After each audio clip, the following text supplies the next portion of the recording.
The Road to New Wilderness, Part 6, by Random Appellation 468. Home sweet home. On the plush second-story corridor, Jamie stopped by a door with the number 25 stamped in shiny gold-colored metal and pulled a key from her pocket. "I'll get Andrew to make you a key tomorrow. It's not like we have a lot of thieves around here, but it does keep people from walking in on you naked." I blushed despite myself and tried not to think about the time I'd walked in on Matt and Carla in the hotel shower. They'd been too busy to notice, and I'd run back out in an instant, but the images remained burned into my mind. "A key sounds great." The room was spacious, with two twin-sized beds on opposite sides of the main area, a door on the left leading to a small bathroom.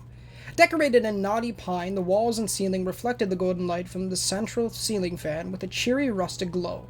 A soft gray carpet covered the floor, and two windows flanked a wooden door that led out onto the upper deck. White curtains pulled to either side of it for privacy. It smelled of oranges, likely from the scented candle that burned on a corner table, and one side of the room had much more of a mess than the other. Oily rags covered a desk, along with various hand tools and a bottle of Gunn's cleaning solvent.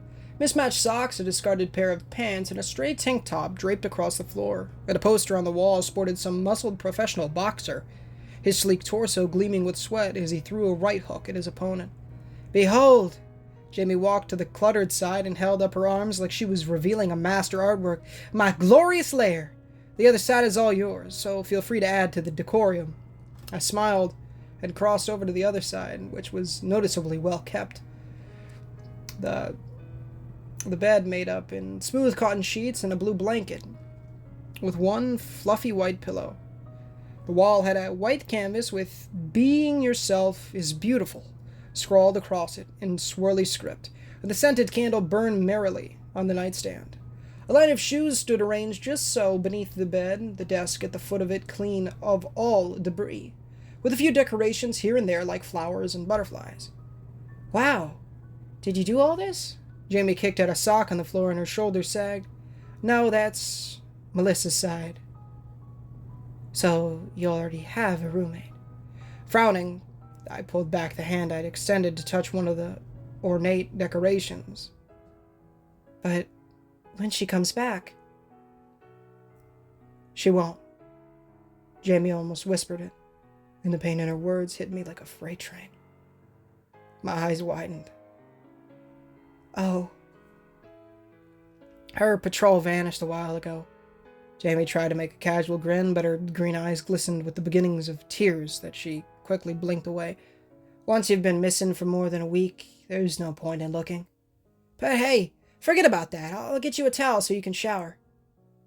While she stepped into the small bathroom, I pulled open the dresser at the foot of my new bed and felt my heart twinge at the rows of neatly folded shirts, khaki trousers, blue jeans, and socks. Melissa. The name rang through my head as I ran my fingertips over the various items, guilt pooling in my chest. I felt a grave-robbing, horrible violation of someone I didn't know, but felt immensely sorry for nonetheless. Thunk. An object struck one of the windows from outside, and I almost jumped out of my skin. Thunk, thunk. My blood curdled and I swallowed down a whimper. No. Not an object. Something was on the other side of the curtains, tapping on the window panes from the outside. It didn't strike me as human, not from the erratic pattern of its taps, but it knew I was in here. It was watching me. Watching. And waiting. I took a hesitant step forward, reached for the curtain, and my skinny white fingers shook like leaves in a thunderstorm. Something brushed my shoulder, and I yelped in surprise. "Whoa!" Jamie held up her hands, her face a mix between an amused smirk and a worried state. "Easy, it's just me. Still jumpy, huh?" I heard something." I pointed to the window, too worried to be embarrassed. "Out there, tapping on the glass." Jamie's smirk evaporated, and she squinted hard at the door. Thunk.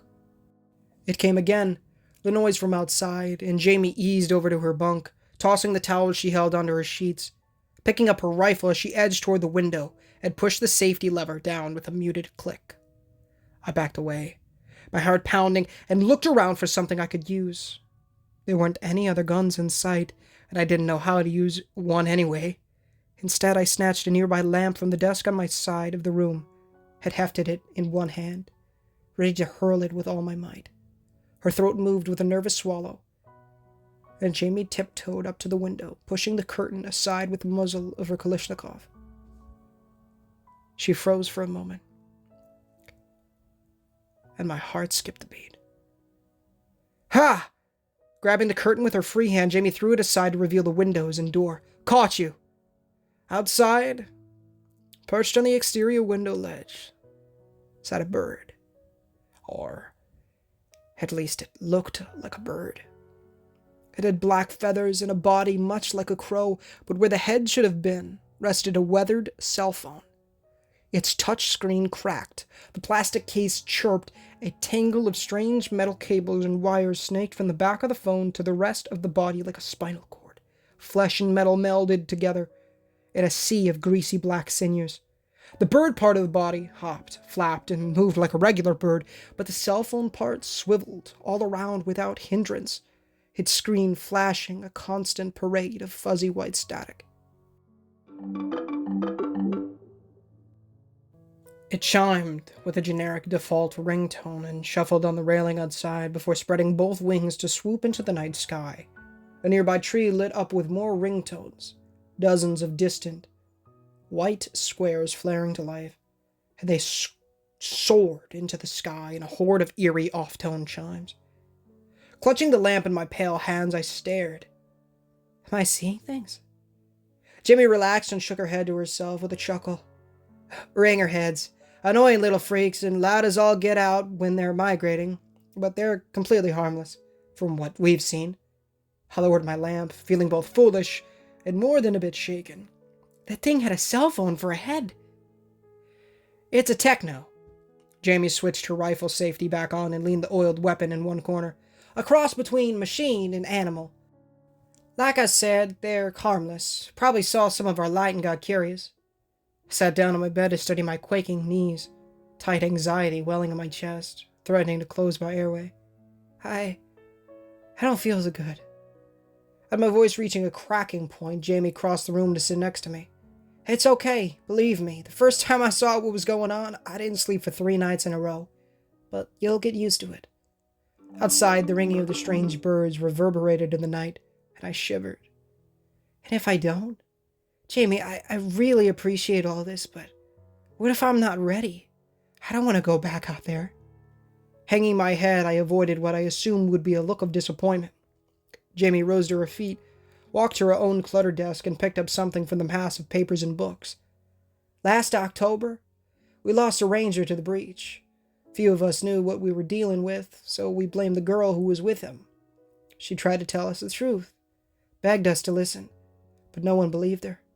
Poor thing was so heartbroken that she went out one night to prove the monsters were real. And she disappeared too. In the distance, thunder rumbled, as though the world knew this story better than the humans who lived it, and Jamie walked over to yank the curtains shut once more. Everything went wrong after that. Night after night, more freaks began appearing, attacking people, animals, anything they could devour. It was like the breach had been holding back, and now it was hitting us with everything it had. Plants became mutants, and scrapyard junk turned into monsters. Nowhere was safe. Jamie turned to hold up a picture frame in her hand, though I couldn't see its face yet, and her own expression twisted into a furious snarl of loathing. When we pleaded for help, the sheriffs turned on us. Were now came with dozens of ELSAR soldiers, sending the freaks right into us in waves. We fought for hours, just to hold them back. I drove one of our war machines on the front line. Bill drove the other. Sinking down on the bedside next to me, Jamie placed the photo in my lap. It showed her in a New Wilderness uniform next to a smiling man with a long surfer dude haircut, whose facial features were eerily similar to Jamie's. I held it. Though it couldn't have weighed more than a dozen ounces at best, I felt as though a ton of bricks had fallen down on my shoulders. Watching the photo in my hands as if its memories were still fresh, Jamie grinned with a smile that held no joy. After our parents died in a car wreck, Bill dropped out of college to raise me. He could have played professional football, moved to some big city high-rise and ate steak dinners every night, but he chose to work at the quarry, rent a trailer, and eat ramen noodles so that I wouldn't be alone. When prom came and my jerk of a boyfriend dumped me for Patty Newsome, Bill went with me so I had someone to dance with. He was my superhero, my best friend, the only family I had left. When it came time for us to face the birch crawlers, Bill led the way.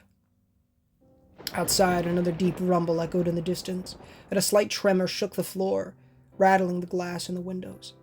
I had no idea what would cause something like that, but a part of me didn't want to know, especially since Jamie didn't react to it at all. Tears pooled in her eyes, and Jamie's voice began to rasp against painful emotions. They tore him apart. I couldn't stop them. I couldn't reach him in time, so I just sat there and puked until Bill stopped screaming over the radio. Everyone has lost someone, but losing my brother, that's a hurt I didn't know was possible. My veins pulsed, and I shoved a guilty lump in my throat down. I didn't know what to say.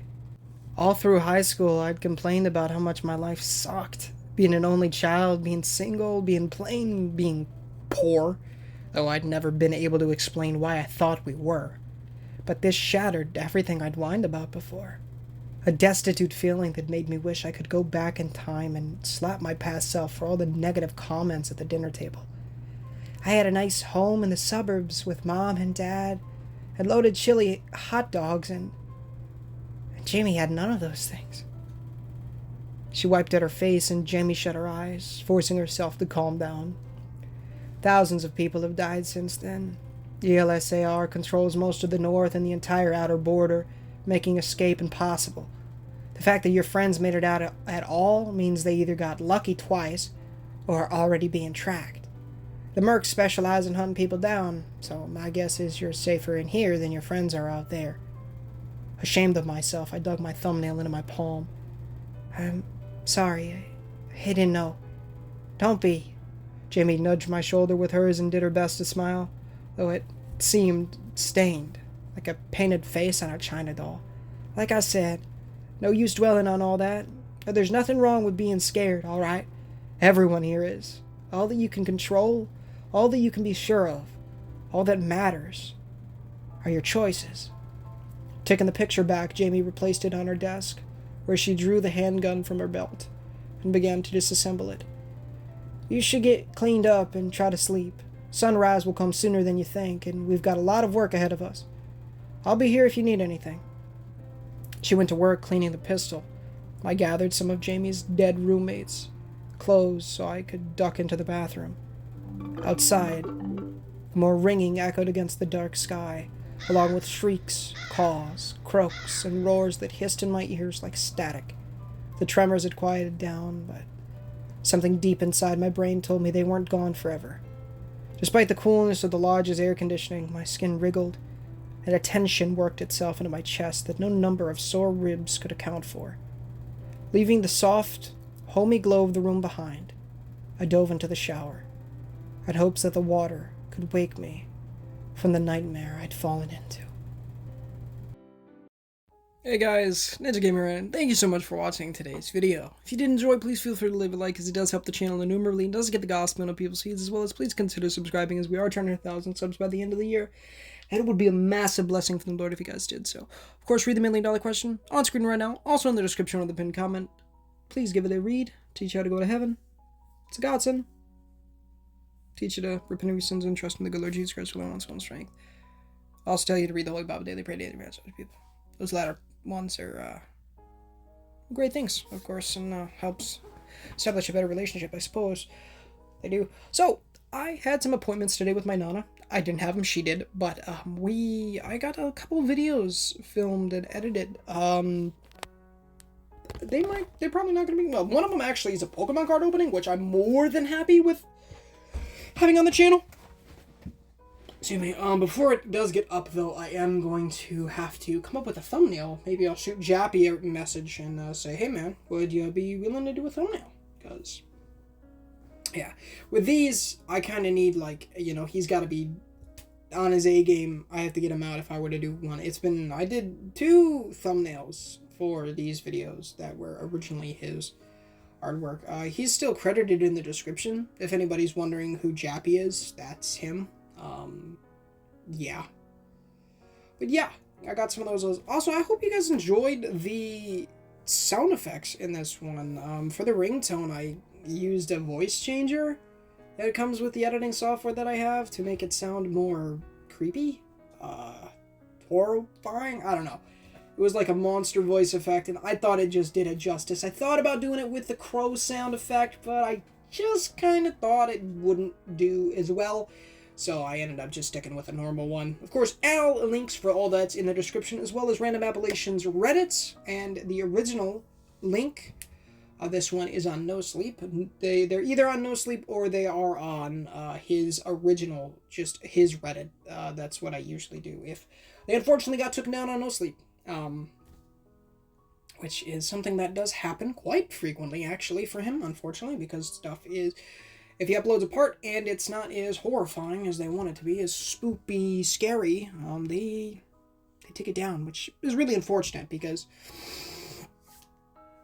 his stories are amazing. I love y'all. I'm not going to drag this out too much longer. Just know that I'm trying to get more gaming out, and it's going to take some time. Honestly, maybe it's just better if I don't edit anything. At least for the computer stuff. I don't know. Just chuck it up. You know? I don't know if I'm gonna blur. I don't know, Cole doesn't blur for his stuff. So I don't know. It's interesting. He does not blur for his stuff. For Tamak. Which I suppose if you guys are interested in plush videos, I'll leave a link to Tamak plush videos in the description. It's my brother's channels. Or my brother's channel. They do plush videos. And I sometimes appear in them sometimes as well. So yeah. I love y'all. You take care. And I'll catch y'all very, very soon. But until next time, guys, and stay tuned for more. There are still 24 parts of this series, so we got a ways to go. But it's going to be great. Alright, sorry if there was a sound there. I love you guys, and if do all those great things. Of course, join the Discord link in the description. Also, go check out Mew. He does all the music for these videos. And it's amazing, so go check him out. I love y'all, and I'll see y'all very, very soon. But until next time, guys, this is Ninja Gamer. Signing off.